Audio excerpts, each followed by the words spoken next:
दिल में नई उमंग लिए कुछ करने की चाहत से, जो गुजर गए उसे छोड़ नई बातें लब पे लिए, चलना है हमें आगे सुरक्षित स्वास्थ्य की ओर। जिंदगी प्यारी जिंदगी।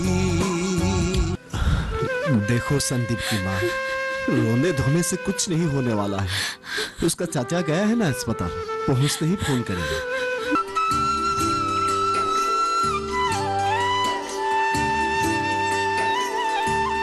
क्या तुम मेरे जीवन साथी बनोगी? ये भी कोई पूछने की बात है? भगवान के घर इतना अंधेरा नहीं है प्रताप, तुम्हारा बेटा सही सलामत घर लौट आएगा, चिंता मत करो। ओह सौरभ, आप काफी परेशान दिख रहे हैं, बात क्या है चाचा जी? बीमारी के इलाज में ही काफी रुपया खर्चा होता है, घर चलाना ही मुश्किल होता है। अब और ऐसा नहीं होगा। इसी पर बात करने के लिए ही हमने आज आप लोगों को यहाँ बुलाया है। कहो तो बेटी, हमें क्या करना होगा? देखिए, आप लोग जब किसी डॉक्टर के पास इलाज के लिए जाएंगे तब उन्हें फीस देना पड़ेगा। वो कुछ दवा लिख देंगे, वो काफी महंगी भी हो सकती है। और फिर कुछ जांच पड़ताल की बात हो तो और भी खर्च। ठीक कहा ना ताई? हाँ, तुमने ठीक कहा है बेटी। बेटा, इसीलिए तो हमारी हालत बुरी है। आप लोगों के इलाज के लिए सरकार ने अनेक योजनाएं बनाई हैं। आप लोग जब भी जाएं तो सरकारी अस्पताल में ही जाएं। इससे हमारा क्या लाभ होगा? सरकार ने देश के लोगों के स्वास्थ्य के लिए राष्ट्रीय स्वास्थ्य मिशन के तहत 2 योजनाएं रखी हैं। गांव के लोगों के लिए राष्ट्रीय ग्रामीण स्वास्थ्य मिशन और शहर के लोगों के लिए शहरी यानी राष्ट्रीय शहरी स्वास्थ्य मिशन। और हाँ, राष्ट्रीय शहरी स्वास्थ्य मिशन के तहत आप लोगों की तरह शहर के गरीबों और झुग्गी झोपड़ियों में रहने वाले लोगों के लिए अनेक सुविधाएं उपलब्ध करवाई है। राष्ट्रीय शहरी स्वास्थ्य मिशन के तहत सरकारी अस्पतालों में आप लोगों के इलाज मुफ्त में होगा। पर दवा में तो खर्च होगा ही ना? नहीं, सरकारी अस्पतालों में आप लोगों की दवा भी मुफ्त मिलेगी। और जांच पड़ताल का खर्च? कुछ जांच पड़ताल तो सरकारी अस्पताल में ही किया जा सकता है, इसके लिए आप लोगों को पैसा देना नहीं पड़ेगा। परंतु कभी कभी कुछ जांच पड़ताल के लिए बाहर की या निजी अस्पतालों में भी जाना पड़ेगा। तब क्या होगा? देखिए, इसके लिए भी सरकार ने योजना बना रखी है। आप स्वास्थ्य बीमा करवा सकते हैं। इससे हमारा क्या लाभ होगा? आपको अगर किसी भी विशेषज्ञों के पास जाने की जरूरत पड़े या फिर कोई भी जांच पड़ताल की भी जरूरत पड़े तो आपको कोई भी निजी अस्पतालों में भी जाने की छूट होगी। सरकार कुछ निजी अस्पतालों को चुनकर उनके साथ बातचीत करके रखी है, वहाँ आपको खर्च नहीं करना पड़ेगा। अगर कहीं खर्च करना भी पड़े तो पहले बीमा करवा लेने से उसी से खर्च का पैसा निकल आएगा। अब समझ गए आप लोग? जब सरकार ने इतना सुविधा दिया है, हम जरूर लेंगे। क्या कहते हैं आप लोग? हाँ हाँ, अब हम सरकारी अस्पताल में ही इलाज करवाएंगे।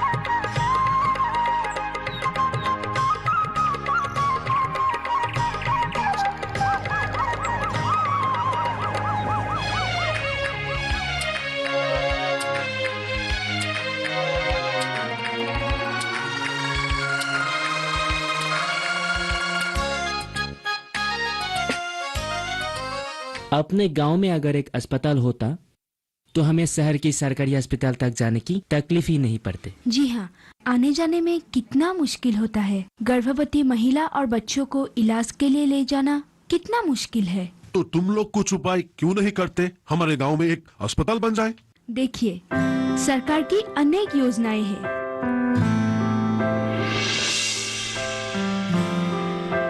आप लोग सब मिलकर बात कीजिए, कुछ ना कुछ हल जरूर निकलेगा। तो बेटी, हम लोग कोशिश करके देखते हैं, कुछ ना कुछ उपाय करेंगे।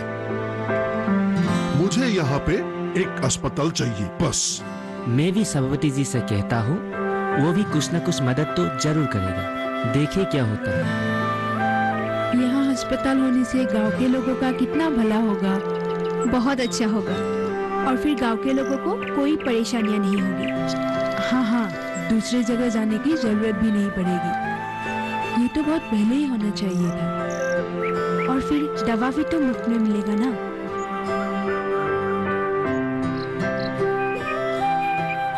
तो अब अस्पताल बन ही जाएगा। बहुत दिनों का सपना था, इतने दिनों बाद अब हकीकत में बदल रहा है। अब शहर के अस्पताल जाने की मुश्किल हल हो जाएगी। पर यहाँ डॉक्टर कहाँ से आएंगे? देखिए चाचा, जब अस्पताल बनेंगे तो डॉक्टर भी आएंगे।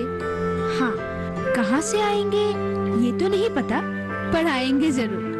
अस्पताल के इमारत के उस ओर डॉक्टर के रहने के लिए क्वार्टर भी बनेगा। अगर डॉक्टर दूर के रहने वाले होंगे तो यहाँ आने के बाद इसी क्वार्टर में रहेंगे। तो क्या हमारे सब बीमारी का यही इलाज होगा? अब सरकार ने ऐसा नियम बनाया है कि एक ही जगह कई बीमारियों का इलाज हो सकता है। अलग अलग जगह जाने की जरूरत नहीं पड़ेगी। डॉक्टर साहब तो दवा लिख ही देंगे, लेकिन दवा लाने के लिए शहर तो जाना ही पड़ेगा। नहीं चाची, आपको कहीं जाने की जरूरत नहीं पड़ेगी। दवाई अस्पताल में ही मिलेंगे, और वो भी मुफ्त। कितनी अच्छी बात है, हाँ। है ना? हाँ, सरकार ने हमारी सुविधा के लिए बहुत कुछ किया है।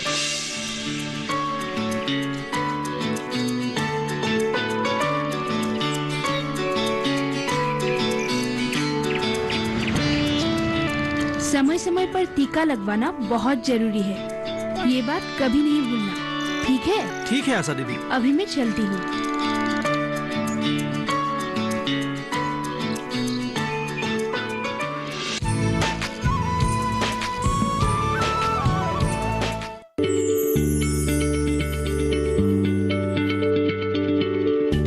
क्या आप किसी बीमारी से परेशान हैं?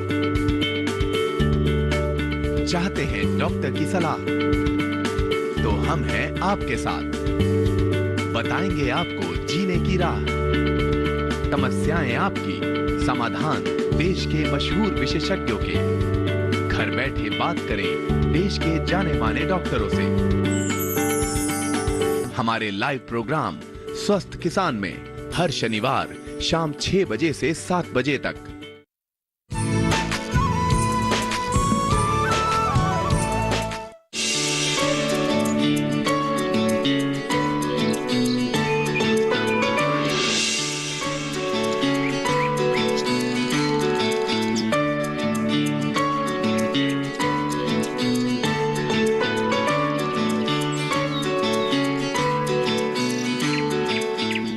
क्या हमारा बच्चा भी यहीं पैदा होगा?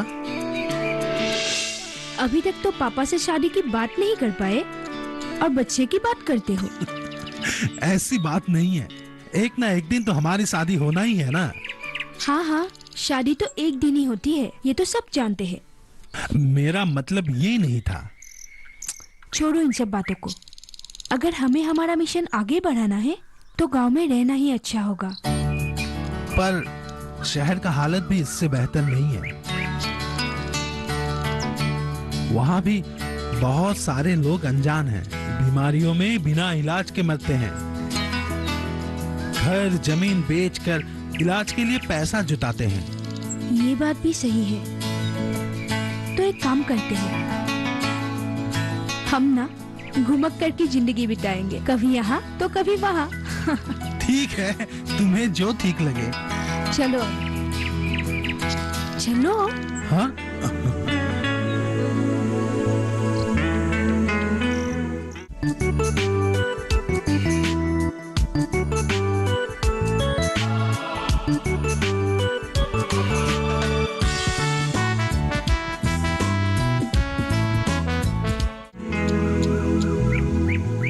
गांव में अस्पताल बनने के बाद यहाँ बहुत दिनों बाद आना हुआ। हाँ, तुम तो यहाँ बहुत दिनों के बाद आए हो। अस्पताल ठीक ठाक चल रहा है ना? हाँ, और पता है डॉक्टर साहब भी बहुत अच्छे हैं। लोगों को बहुत सुकून मिल रहा है। चलो।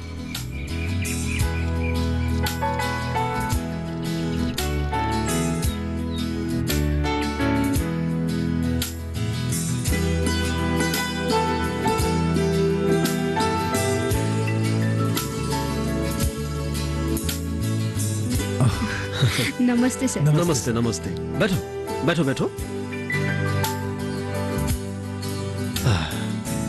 बहुत दिनों बाद आए हो। ठीक ठाक तो है ना? बस ठीक ही है सर। थोड़ा व्यस्त था। गांव में नया अस्पताल बन रहा है। अच्छा। 2-3 सजागता शिविर का काम भी था। बहुत दिनों से आपसे मिले नहीं, इसीलिए सोचा कि एक बार आपसे मिल आओ, इसीलिए चला आया। सब ठीक ठाक तो चल रहा है ना? हाँ, सब ठीक ही चल रहा है। सर, एक स्वास्थ्य सजागता और जांच शिविर था। इसके लिए आपसे कुछ जानकारी चाहिए थी। हाँ, बोलो ना, क्या जानना चाहती हो? सर, आपसे सरकार की नई राष्ट्रीय स्वास्थ्य नीति के बारे में कुछ जानना चाहती थी। क्या पहले की स्वास्थ्य नीति और अब की स्वास्थ्य नीति के बीच बहुत अंतर आ गया है? कुछ तो होगा ही। जब कुछ बदलना होता है तभी तो नया बनता है ना? हाँ, वो तो है। देखो, वर्तमान हमारे देश में जन स्वास्थ्य व्यय जीडीपी का 1.4% है। नई राष्ट्रीय स्वास्थ्य नीति में जन स्वास्थ्य व्यय को समयबद्ध ढंग से जीडीपी के 2.5% बढ़ाने का प्रस्ताव किया गया है। इससे तो बीमारियों के इलाज के लिए जनता की जेब से होने वाले खर्च बहुत बच जाएंगे। हाँ, जन्म के समय जीवन प्रत्याशा को 67.5 वर्ष से बढ़ाकर वर्ष 2025 तक 70 वर्ष करना है। इसका मतलब है हमारे देश के लोगों का जीवन काल में वृद्धि होते जाएंगे। वर्ष 2025 तक 5 वर्ष से कम आयु के बच्चों में मृत्यु दर को कम करके 23 करने का लक्ष्य भी है। इसके साथ नवजात शिशु मृत्यु दर को घटाकर 16 करना तथा मृत जन्म लेने वाले बच्चों की दर को वर्ष 2025 तक घटाकर 1 अंक में लाने का लक्ष्य निश्चित किया गया है। ये तो बहुत अच्छा होगा। बिल्कुल। बच्चों की मौत अपने घर वालों के लिए बहुत दर्दनाक होता है। वर्ष 2020 के वैश्विक लक्ष्य को प्राप्त करना, जिसे HIV एड्स के लिए 90.90 के लक्ष्य के रूप में परिभाषित किया गया है। जो बोल रहा हूँ आप लोगों को समझ में आ रहा है ना? मेरे कहने का मतलब है HIV पीड़ित सभी 90% लोग अपनी HIV स्थिति के बारे में जानते हैं। सभी 90% HIV संक्रमण से पीड़ित लोग स्थायी एंटी रोट्रावायरल चिकित्सा प्राप्त करते हैं तथा एंटी रोट्रावायरल चिकित्सा प्राप्त करने वाले सभी 90% लोगों में वायरल रोकथाम होगा। जी, अब समझ में आया। नई राष्ट्रीय स्वास्थ्य नीति में गैर संचारी रोगों जैसे मधुमेह आदि रोगों की उभरती चुनौतियों से निपटने पर ध्यान दिया गया है। अब तो इन बीमारियों के कारण सभी लोग परेशान होने लगे हैं। अच्छा हुआ कि सरकार भी कुछ कर रही है। इसके अलावा नीति में औषधियों और उपकरणों का सुलभता से विनिर्माण करने, मेक इन इंडिया को प्रोत्साहित करने तथा चिकित्सा शिक्षा में सुधार करने की अपेक्षा की गई है। तो दवा कम दामों में और आसानी से मिल भी जाएंगे और चिकित्सा का मान भी उन्नत होगा। हाँ, सही समझे आप लोग। तो आज के लिए इतना ही काफी होगा। जी जरूर सर। हम लोग चलते हैं सर। हाँ हाँ, ठीक।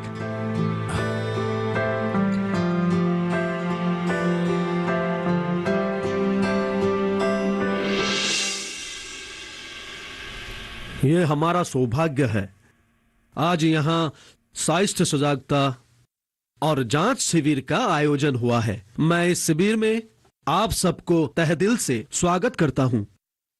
मैं उद्यमी युवक सौरभ से आग्रह करता हूं कि वो इस शिविर का उद्देश्य व्यक्त करें। धन्यवाद। आप लोगों के लिए यहाँ स्वास्थ्य सजागता और जांच शिविर के आयोजन किया गया है। मैं आप लोगों से आग्रह करता हूँ कि आप लोग अपने स्वास्थ्य के जांच करवा लीजिए। यहाँ सब मुफ्त होगा और कुछ दवा भी मुफ्त दी जाएंगे। आज हमारे बीच स्वास्थ्य सेवा से संबंधित कई लोग उपस्थित हैं। शहर से डॉक्टर बरुआ जी को भी आमंत्रित किया गया है।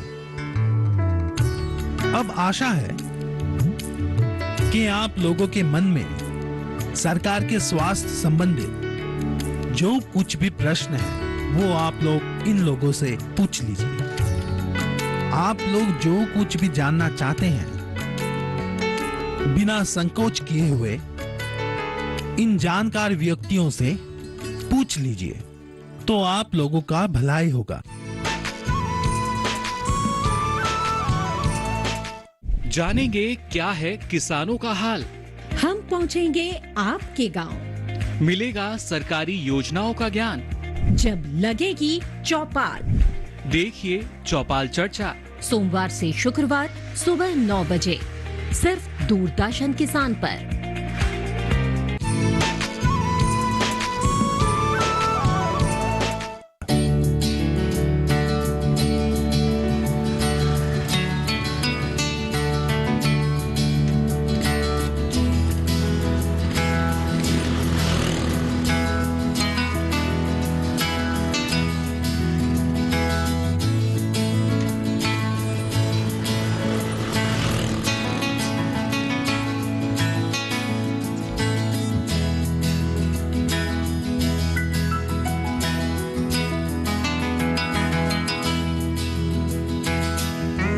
तो सबसे पहले मैं एक सवाल पूछता हूं। अच्छा डॉक्टर साहब, हम सुन रहे हैं कि सरकार ने हमारी भलाई के लिए नई स्वास्थ्य नीति बनाई है। इससे हमारा क्या भलाई होने वाला है, जरा बता दीजिए तो। अच्छा सुनिए, सरकार ने जो नई स्वास्थ्य नीति बनाई है उसमें अनेक सी ऐसी बातें हैं जो हमारे लिए काफी लाभदायक है। उदाहरण के लिए जननी सुरक्षा कार्यक्रम और बाल स्वास्थ्य योजना लागू करके सरकार ने देश में मातृ और शिशु के मृत्यु दर घटाने की और उनके स्वास्थ्य की ख्याल रखने की योजना बनाई है। अब आप लोग समझ गए होंगे कि क्यों मैं गर्भवती महिलाओं को प्रसव करने के लिए सरकारी अस्पताल जाने की सलाह देती हूँ। वहाँ माँ और बच्चा दोनों खतरों से बहुत दूर है। सरकार के नीति के कारण अब देश भर के सरकारी अस्पतालों में दवाइयाँ और लोगों की जांच के सभी साधन उपलब्ध होंगे। केवल इतना ही नहीं, मरीजों को अनेक दवाई मुफ्त में भी मिलती है और इसके अलावा अनेक स्वास्थ्य सेवा भी बिना खर्च के किया जा सकता है। तो इलाज के लिए हमें पैसा खर्च करना नहीं पड़ेगा। जी हाँ, सरकार ने नीति ऐसे ही बनाई है कि बीमारियों के इलाज के लिए जनता की जेब से कम खर्च हो। अच्छा डॉक्टर साहब, अगर बीमारी गंभीर हो और सरकारी अस्पतालों में इसका इलाज करना संभव न हो, तब तो काफी खर्चा करना पड़ेगा। देखिए, सरकार की नई नीति के तहत जरूरत पड़ने पर विशेषज्ञों से इलाज करवाने के लिए मरीजों को सरकारी अस्पताल के अतिरिक्त किसी निजी अस्पताल में जाने की छूट भी मिलती है। निजी अस्पतालों में जाने वाले लोगों में अधिकतर को अपनी जेब से ही इसका भुगतान करना पड़ता है, परंतु यहाँ भी आप लोगों को एक सुविधा मिल सकती है, क्योंकि मरीजों के इलाज के लिए बीमा का प्रावधान भी है। स्वास्थ्य बीमा योजना के तहत निजी अस्पतालों को ऐसे इलाज के लिए तय रकम दी जाएगी। अगर ऐसा ही है तो हमें स्वास्थ्य बीमा योजना के लाभ जरूर उठाना चाहिए। जरूर। पता नहीं कब क्या हो जाए, इसीलिए समय रहते ही काम कर लेना चाहिए। तब जरूरत के वक्त हमें जो चाहिए वो मिल जाएगा। सर, गंभीर बीमारियों के लिए सरकार के योजनाओं में क्या क्या है, इस बारे में भी थोड़ा बताइए ना। हाँ, सरकार ने प्रमुख बीमारियों को खत्म करने के लिए समय सीमा निश्चित कर लिया है। योजना के अनुसार वर्ष 2017 तक कालाजार तथा हाथी पांव रोग और वर्ष 2018 तक कुष्ठ रोग का उन्मूलन करना है तथा इसके बाद स्थिति को बनाए रखना है। तो इस प्रकार हमारे देश के लोग इन बीमारियों से हमेशा के लिए मुक्त हो जाएंगे। हाँ, ऐसा बिल्कुल हो सकता है। टीबी को एक जमाने में भयंकर रोग माना जाता था, लेकिन अब ऐसा बिल्कुल भी नहीं है। हाँ, ठीक कहा आपने। सरकार के योजना के अनुसार क्षय रोग के नए स्पुटम पॉजिटिव रोगियों में 85% से अधिक की इलाज दर को प्राप्त करना है और उसे बनाए रखना है। नए मामलों में कमी लाने के लिए कोशिश की जाएगी ताकि वर्ष 2025 तक इसे समाप्त किया जा सके। तो हमारा देश टीबी से भी मुक्त हो जाएगा। केवल इतना ही नहीं, वर्ष 2025 तक दृष्टिहीनता की व्यापकता को घटाकर 1/4 करने की तथा रोगियों की संख्या को वर्तमान स्तर से घटाकर 1/3 करने की योजना भी है। तो सरकार इतना कुछ कर रही है और हमें मालूम ही नहीं था। हाँ, और भी सुनिए। हृदय जनित रोग, कैंसर, मधुमेह या सांस के पुराने रोगों से होने वाले अकाल मृत्यु को वर्ष 2025 तक घटाकर 25% करने की योजना है।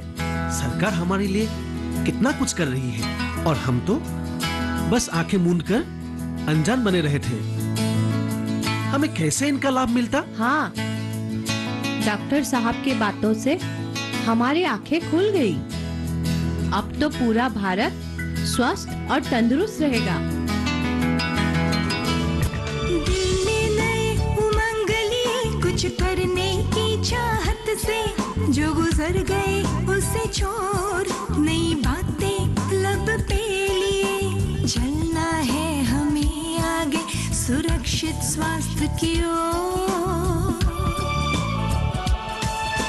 दिल में नई उमंग लिए कुछ करने की चाहत से, जो गुजर गए उसे छोड़ नई बातें लब पे लिए, चलना है हमें आगे सुरक्षित स्वास्थ्य की ओर।